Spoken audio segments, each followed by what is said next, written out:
Okay, so hi everyone, and welcome back to another episode of Teens for Business. And then today we'll have a very special episode with Dr. Joy Zhang, the Director of Engineering at AirBNB, to share his experiences and expertise with us. I'm your host, Kaiwin. I'm Ivan. I'm Jack. And I'm Jackie. So Dr. Zhang, did you want to give us a quick introduction of yourself and what you do? Sure. Yeah. Hi, everyone, and great to meet everyone in the podcast. My name is Joy. I'm now the Director of Engineering at AirBNB. I've been here almost 5 years. And before that, I was at Facebook for 5 years, working on the fake news, natural language understanding, content moderation for all the social media. Then before that, I was a faculty member at Carnegie Mellon as a research professor, working on using machine learning, understanding the user behavior in particular. I got my PhD from Carnegie Mellon. Before that, I came from China, long history. Great. And let's just dive into the questions then. So what are some of your responsibilities as Director of Engineering for Airbnb? It's a mix. Once you join a company as a engine manager, which go when you get promoted, you become a director or VP, most of the focus is on the people side. So what I usually call the importance is people, process, and the product. So basically, trying to get all the talents, like you guys in the future, how do I amplify your strengths, find out the way that you can contribute to the business, coaching the team members, helping them to grow, kind of like thinking about, you got all the talented players in the football team, right? The manager or the coach is the one who really organize the team together. Everybody got their strengths, everybody got their weakness, but how do you work together as a team to achieve the goal? That's basically what the engine managers do. But in particular, as a engine manager in the tech branch, I also need to help the team to find out the technical direction. In particular, if you think about the importance as a leader, the value of a leader is to get a group of people to go to the same direction. Because if you just ask everybody what's the future is, just like, when you guys decide on what's the next topic of the next podcast, I guess everybody has different opinion, right? So you need a leader that can really bring the team together, make sure everybody's opinion is heard, but then we need to work together towards one direction. That's really one of my priority as my job. I'm not writing any code anymore. I'm not reading any paper anymore, but I need to let this big team, 50, 60 people, to believe in one direction. In particular, I think that's probably the topic for today's podcast. What is AI look like for my team, for the business, and how are we going to execute on that? That's really, I see the value of myself in the work. People believe in me because I have a long history working in this area as a professor, as the practitioner in this area, and based on my reputation in the company. So what I share my vision, what I shared as a vision for the company, for this direction, people believe in, and people really can follow this direction. That's really my day-by-day responsibilities. Yeah, thank you. That's really interesting, Dr. Zhang. You really hit the target with what we're going to talk about today, like the intersection between AI and like business and like tech and business, a lot of these different explorations that we want to make today. So let's just start off with like a really like basic, like general question. What do you think AI, like what do you think, how do you think that AI like is like intersecting with like business? Yeah, it's a great question. Before I answer your question directly, if you think about the history of AI, I'm old enough to experiencing the 3 generations of AI.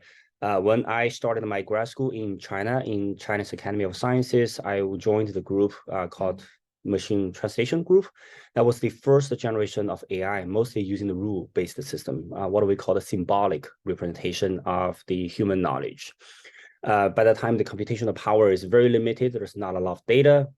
So all the research and all the scientists are sort of like using the symbolic rule. If there's a rule A, once user said this, what's the response as B? And it's very limited, but that's sort of like the generation where we sort of believe the human intelligence can be represented by all these explicit rules, right? The symbolics.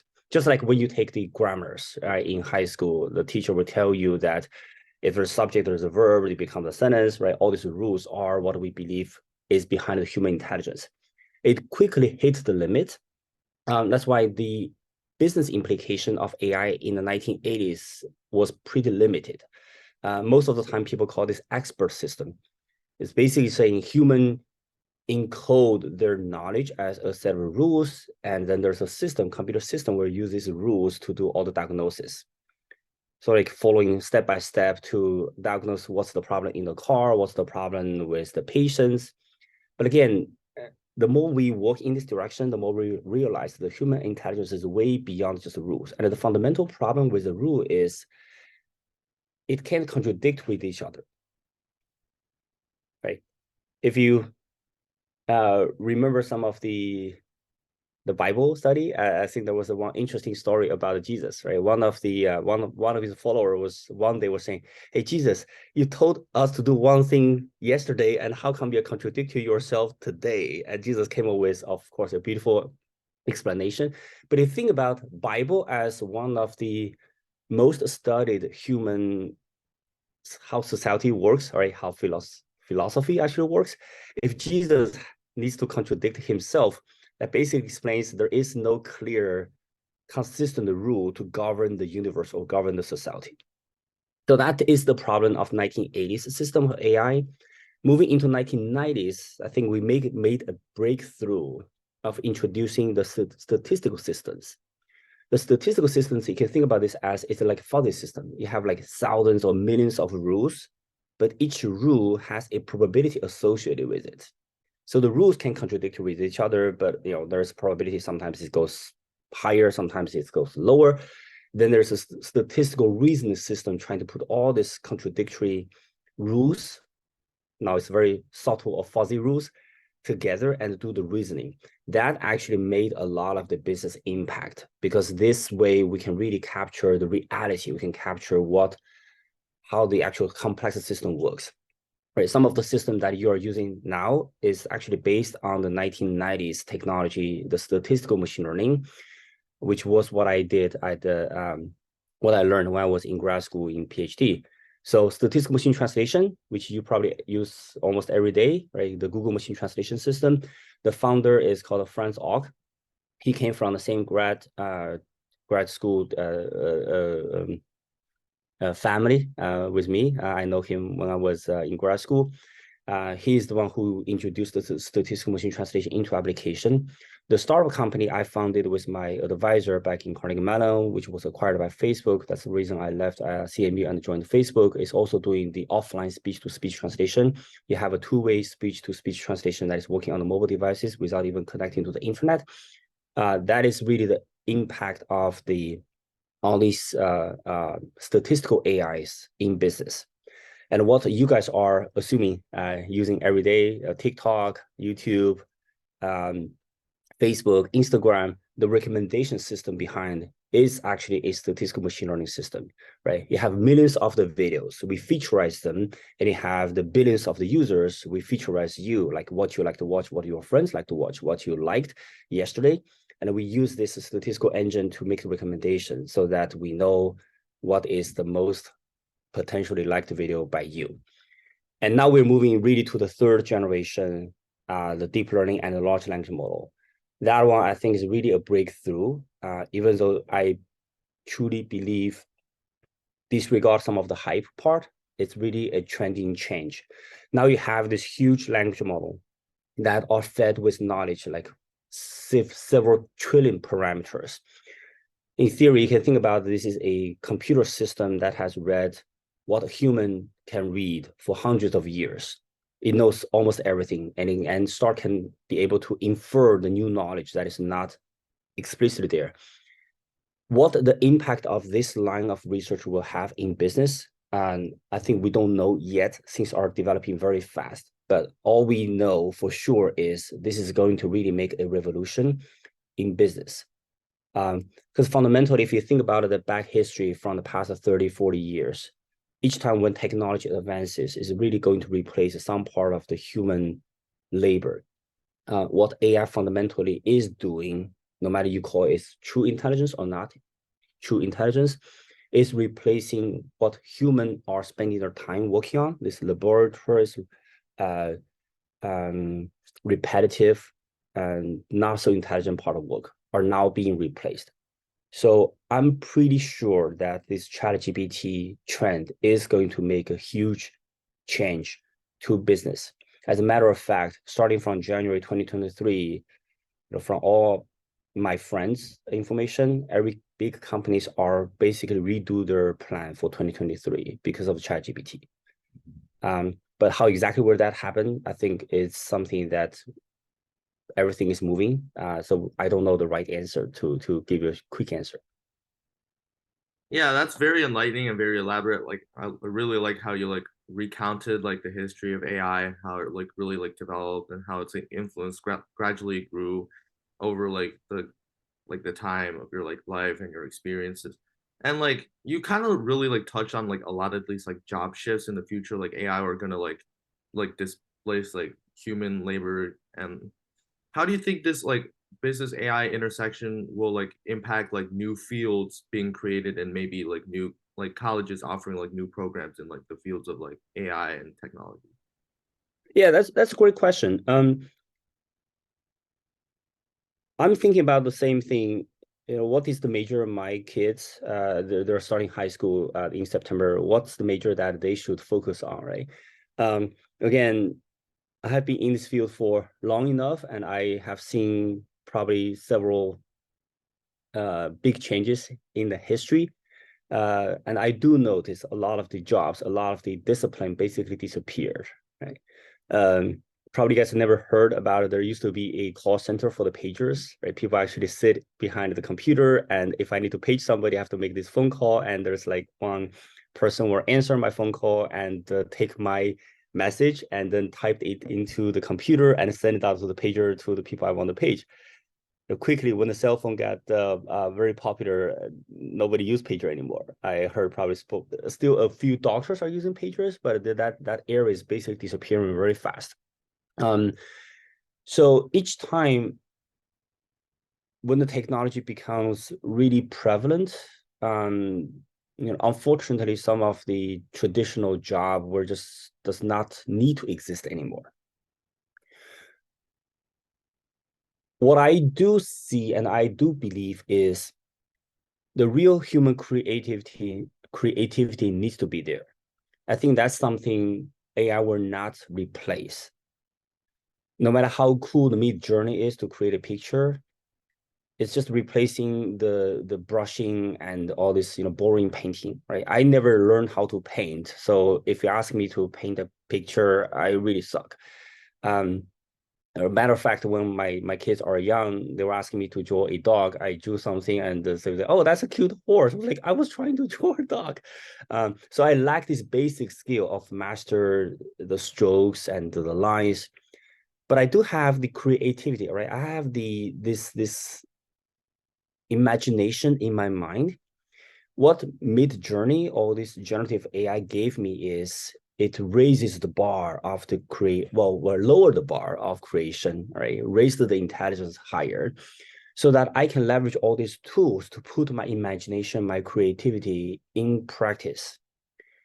But it just can't rely on AI to create something that is really creative. I think that's really the core, right? The other analogy would be writing a novel.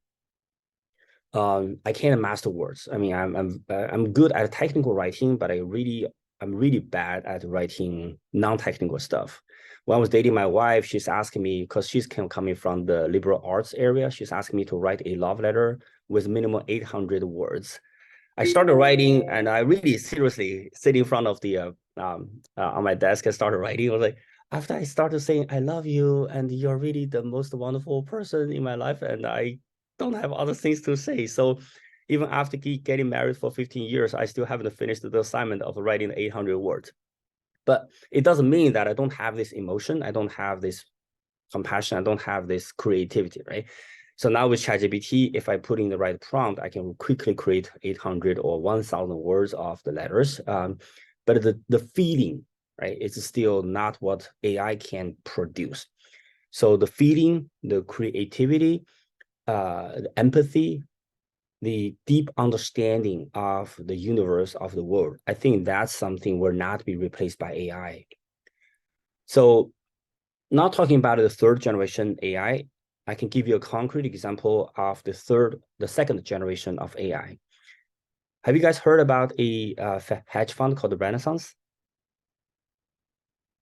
It is one of the most successful hedge fund in Wall Street, and their fund is called Medallion. If you looked up on internet, you can find it. The history of the Renaissance fund is actually related with the AI, related with my field. So when I started on machine translation, statistical machine translation, there's a famous paper called Peter Brown. We usually cite called Brown 1993 et al. The author is Peter Brown and a whole bunch of the researchers at IBM, IBM Watson Research Lab. They were the one who first used the bilingual data to create a statistical machine translation instead of the first generation machine translation based on rules. Peter Brown is the first author.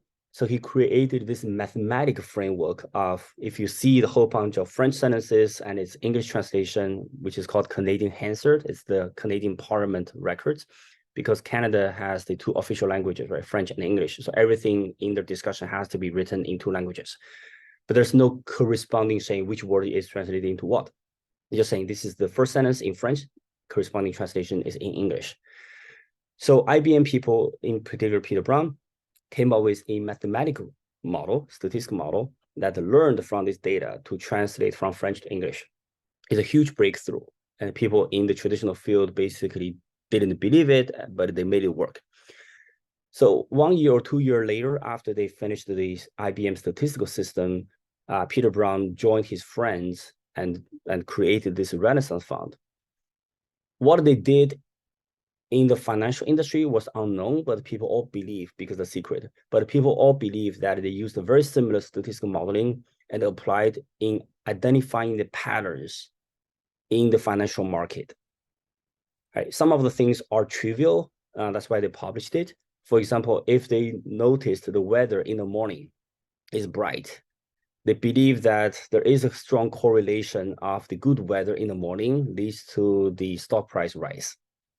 So this is one of the small feature. It didn't, the gain from that feature did not match enough for their cost, so they published it. There are much insightful patterns that is discovered from this big data, from the statistical model, that leads to the Medallion fund to really has a huge return.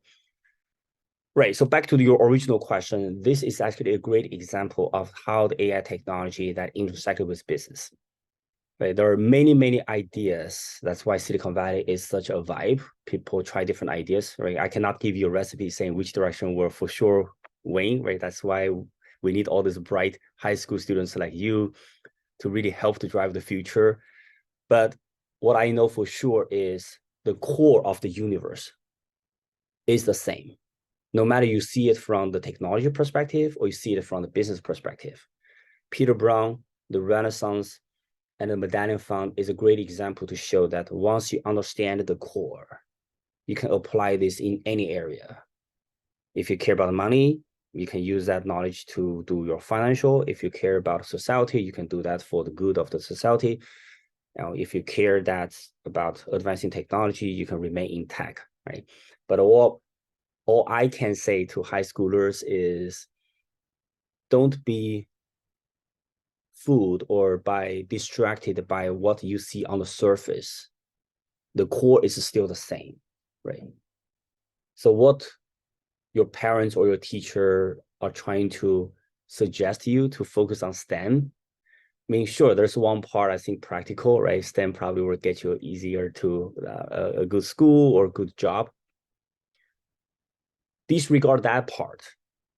STEM is really something that abstract enough to understand the essence of the universe. And that I truly believe will help you to navigate through all these changes and uncertainty in the future.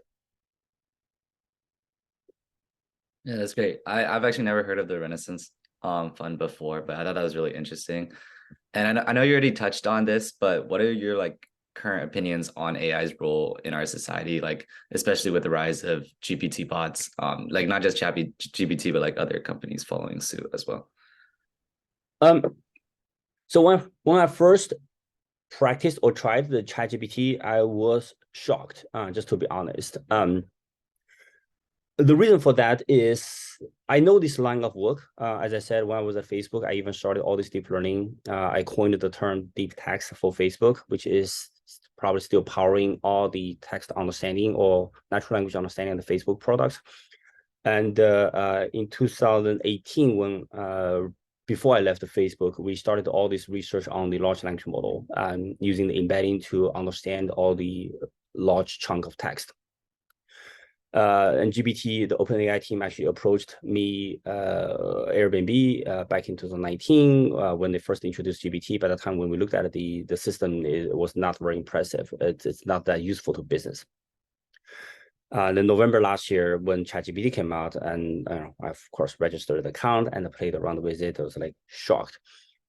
What really shocked me was it overthrown what I learned over the past 20 years of how dialogue system or how the AI system can be built. It doesn't have this explicit dialogue tree anymore. It basically can pass the Turing test and really fool people that there is a real human behind, right? And to some extent, it's actually superhuman behavior because it knows much, much more than what an average human can know, right? It knows all the languages. It knows all the disciplines, can answer all the questions. So the first several months, me, my team, and probably my friends in this area were all feel a lot of the excitement and at the same time, anxiety. But after spending like several months looking into the details, trying to find out how are we going to use it or control it, I think we're starting to calm down and we really noticed its limitation. We know what are the things that we need to do to make them useful, and what are the areas where we need to control its hallucination. I think the community has really been gaining a lot of the momentum after the ChatGPT was introduced. Right? As you can see from all the bigger companies like Google, Meta, Microsoft, a lot of startup companies all released their own base models. A lot of the new ideas came out from the large language model. It's still too early to give you a concrete answer as what ChatGPT or all the bot will be changing the society or industry. All I know is this is indeed a revolution. And we're still at a very early stage of the revolution, so it's really hard to predict, right? So if you think about the French Revolution, what is the outcome, or well, which party will eventually be the winner? It's really too early to say. All I can tell is that this technology revolution is indeed going to change us deeply, and this will impact you guys when you finish your high school and then probably college. Yeah, so I know you are really optimistic about the future of AI. You've touched a lot about like the positive sides, but you've also mentioned like when ChatGPT came out, you're kind of, scared of what will actually be the future of AI. So what, especially with the recent trends of what's happening today, like especially more and more people being scared of AI's kind of future. Will it take people's jobs? Will it replace humans entirely? So what are the things we need to be wary of AI, especially in the workplace or even at school?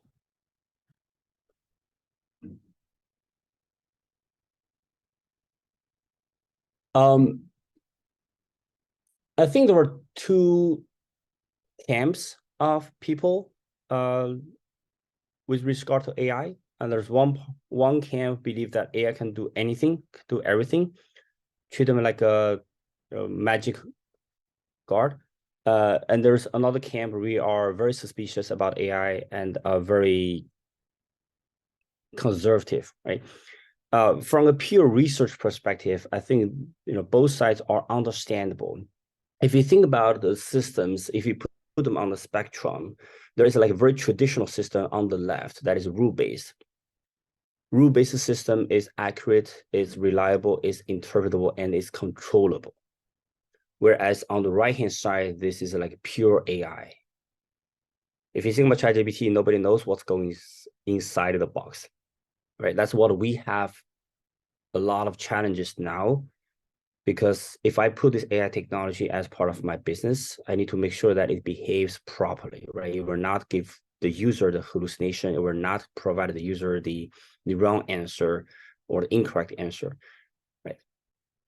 I think there are people probably mostly focused on the two extreme case, where my position now is I need to find out the sweet spot somewhere in the middle.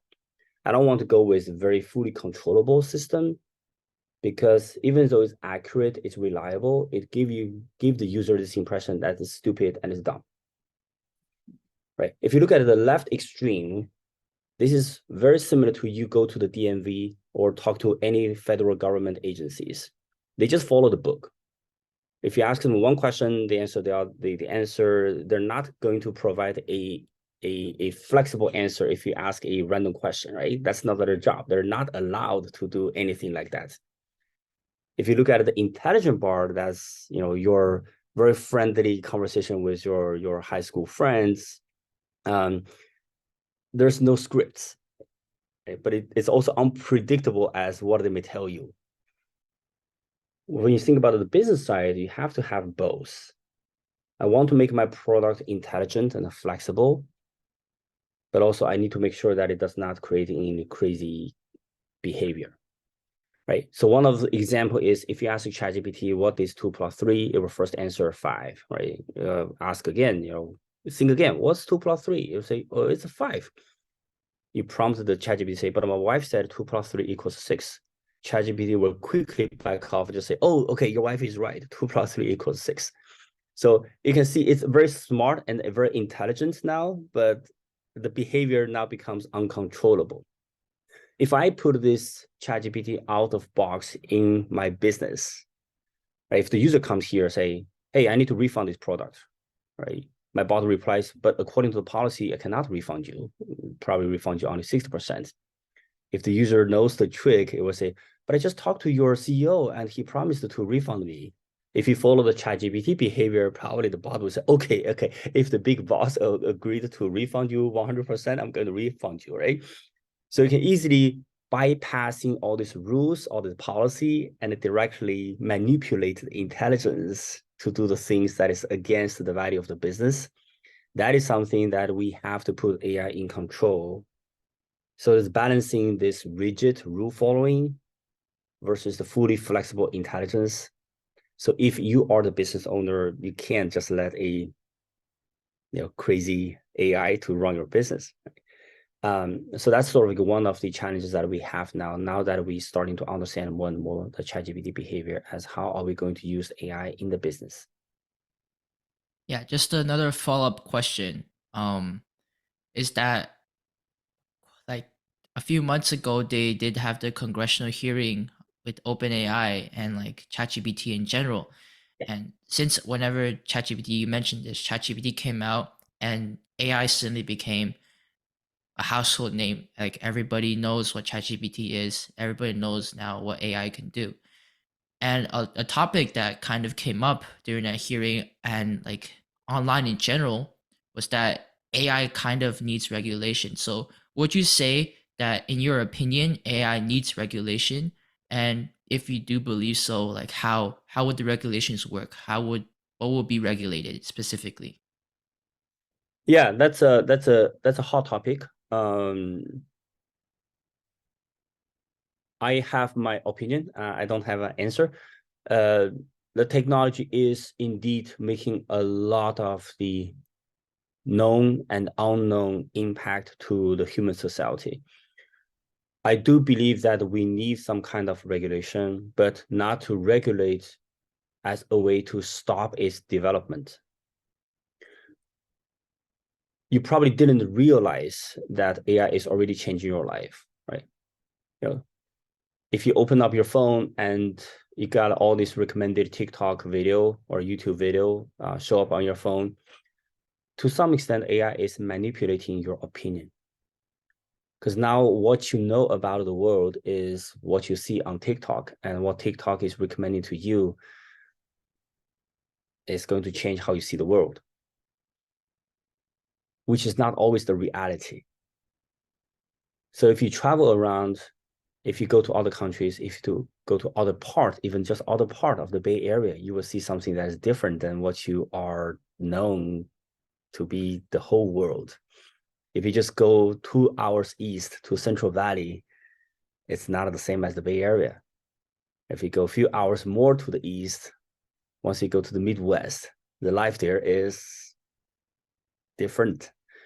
But this AI components in the recommendation system is now showing you or give you this illusion that that's the whole world you are. And all the friends are supporting your opinion, supporting your view. That's what I really feeling concerned when I was at Meta. This filter bubble, this echoing chamber, and what the social media eventually leads to the polarization of the society is actually making our world worse. I believe when Meta was founded or Facebook was founded, the mission was genuine, is to make the world open and connected.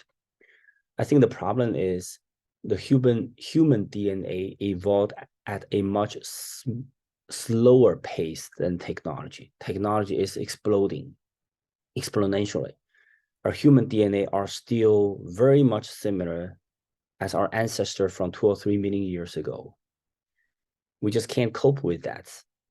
We still need this physical connection. We need this hug. We need to know that I'm taken care of, right? I'm part of a group so that I will not become a victim of the a prayer when I left my group, right? I think it's really wired in our DNA. I think that feeling, probably a lot of you are feeling this, in particular high school. Even if you have like 2,000 followers on Instagram, end of the day, you feel still lonely. Well, my daughter's friend's mom told me that that's her daughter. She's like very talkative at school.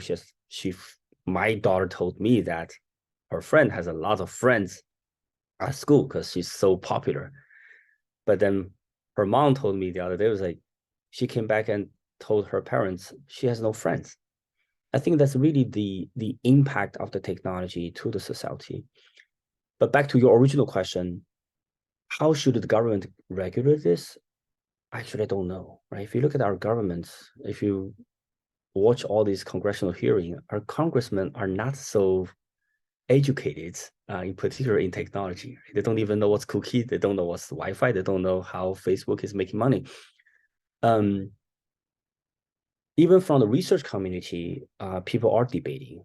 Right? Yang LeCun is the one who is against the regulation. There are other researchers who are strongly against strongly supporting the regulation, like Jeff Hinton, who just left the Google because of this. I don't necessarily feel the AI technology is the Pandora box that we let out the evil.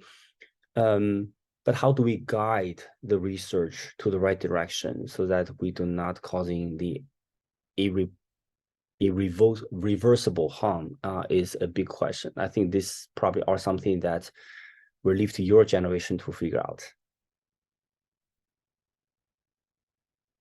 Yeah, so just to talk a little bit about your experiences, because obviously you've spent a lot of time in this field and you know very much like what's happening. But to go back to kind of the beginning, how did you start working with AI? Like, was it always an interest of yours, like computer science, or did sometime like when you were in college, did this interest develop? Like, how did that like passion start to begin? Yeah, Jackie, that's a great question. I sometimes ask myself too, why did I feel so excited about certain things? I'm not pretending. I have a explicit picture of what my career should be. Sometimes I follow my heart. When I was in elementary school back in 1980s, when Chinese education started to introduce like a computer education, I just feel excited. You can see like the lights in my eyes. It's like this is something cool. But what exactly does that technology attracted me? I don't have a explicit answer.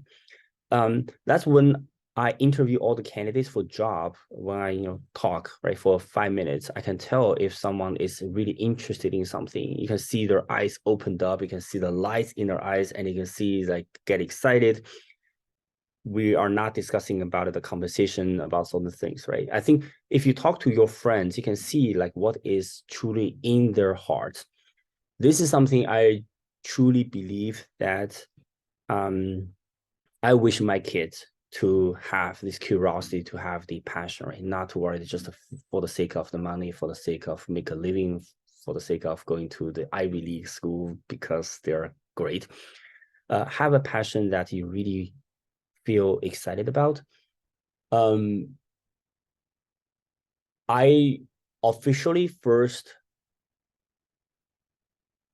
worked in AI when I finished college. I joined the grad school, as I said, in Chinese Academy of Sciences. My advisor was the pioneer building the rule-based machine translation in China. By the time, it was actually not a hot area compared with my the other advisors or researchers in that age, right? By that time, network is actually a hot topic because that's when the network starts networking. Starts became a really popular area, and it has the very realistic and practical application area. Machine translation, by the time, if you look at the quality, is bad. This is like a joke. Even probably 5 years ago, a lot of machine translation results are like a joke, people making fun of it. But I do believe that it's an interesting direction that can reveal the human intelligence, right? That's the reason why this ChatGPT now became the core of AI, because humans are using natural language to communicate, and we believe natural language is the medium of the human intelligence. So understanding language really becomes the key to unlock the human intelligence. I still don't have a good answer to your question, and I don't have a good answer to my own question as why I just got excited about this. I don't know, maybe it's in my DNA when I was born, that I just feel this line of work of challenging myself, understanding the unknown makes me super excited. Each time when I faced with a choice, an option, like when I started grad school, should I find an advisor that is working on database, network, computer architecture, or this seemingly like a joke machine translation team? I choose machine translation because I just feel like this is the area that I got excited. I don't know why. So maybe the real question in your heart is which major or which area you should choose for your college. Your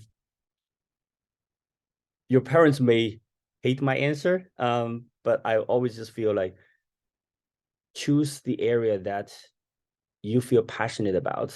My rule of thumb is even if you don't get paid, you still can stay up all night to work on the problem, because that just gives you the true joy.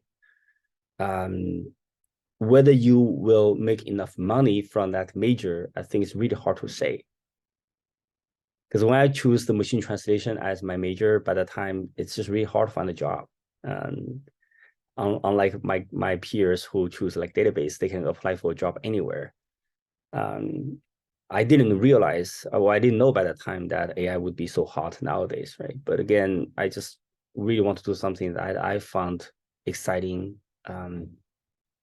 something that really touches my passion.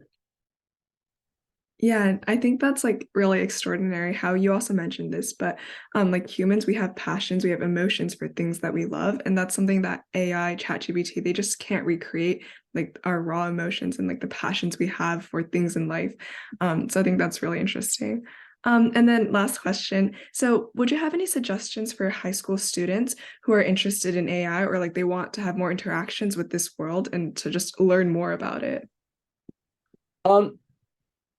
Yeah, lots of opportunities. In particular, I think given all the open source development, most of the models and most of the code you can find it from the open source community. So Even computing power is not a problem, right? You can rent AWS GPU. Sure, you probably need to ask your parents to support some of the computational bill, but it's much easier than decades ago when I started working in this area. The resources is abundant. There's huge amount of the open source resources everywhere.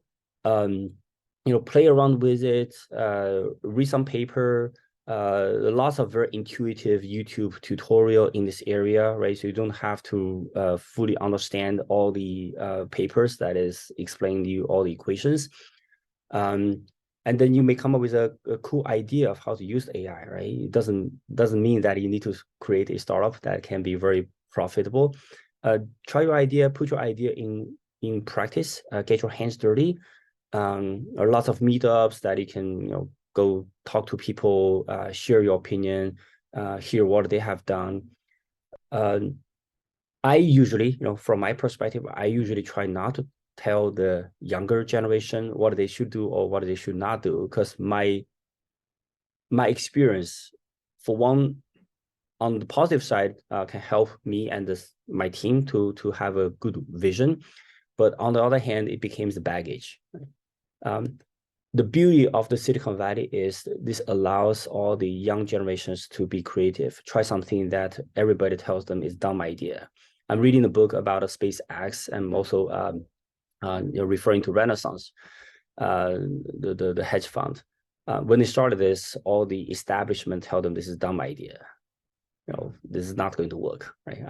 I was referring to a paragraph in the SpaceX book when Elon Musk was pitching the idea to NASA. All these old guards from NASA basically was like, this kid knows nothing. This kid is just a joke. But without this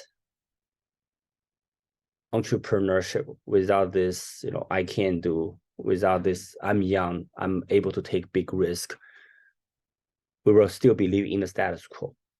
So if you hear older people like me tell you, this idea is dumb, that idea is not going to work, don't take it seriously. Believe in your heart. The beauty of being young is you have time and you can take a lot of risks. Being young means you're brave, you have no baggage. I have a lot of baggage now, right? And I also have responsibility. I can't just open up another startup company. I got a family. I got my age here. Being young is just amazing. You can do anything you want. If you fail, big deal, right? Nothing to lose. Without this spirit, we'll not be able to try out something new. The fact that OpenAI is the one that made ChatGPT such a revolution instead of Google or Meta is because OpenAI is such a young startup company. They have no baggage. They got no risk to worry about, so that they tried all the things that Google were just not able to try out. Right? Even the Google's new system, Bard, is just not as good as GPT. It's just because Google has so much constraints as what they can do, what they cannot do. So take that analogy, you as a young generation, if you're interested in this direction, if you're passionate about the future, try it. It's pretty easy, right? Download some open source library. There's a LangChain. You can plug in all these available tools, available models. Just using the notebook, the Python library can quickly create a prototype in a day or two, right? Share the idea with each other. It may fail. It may be a dumb idea. It may not even work. But at least you put your thoughts in practice, in reality, and you can quickly learn and iterate. I think that's really something I feel these days the high schoolers are missing, right? We're so laser focused on getting our SAT score to perfect, getting laser focused on having a perfect application package. Nothing wrong. I'm just saying I really feel I miss the 1980s, 1990s when people don't have all these concerns and worries, and be free and be yourself. And then you can do great things. I think that's great. That's all the questions that we have for today. So I guess thank you so much for coming today, and we really appreciate you sharing all of your expertise with us. And we've learned a lot, and we hopefully our audience will as well. So thank you. Yeah, thank you for this opportunity. I was really believe that 10 years down the road, I will be in listening to one of your podcasts to share your great experiences of how you make AI a great product and technology for the society. And we'll be so proud that we had this conversation today. Thank you. Thank you, Dr. Zhang. All right. Bye-bye. Bye now. Bye. Thank you. Bye. Thank you.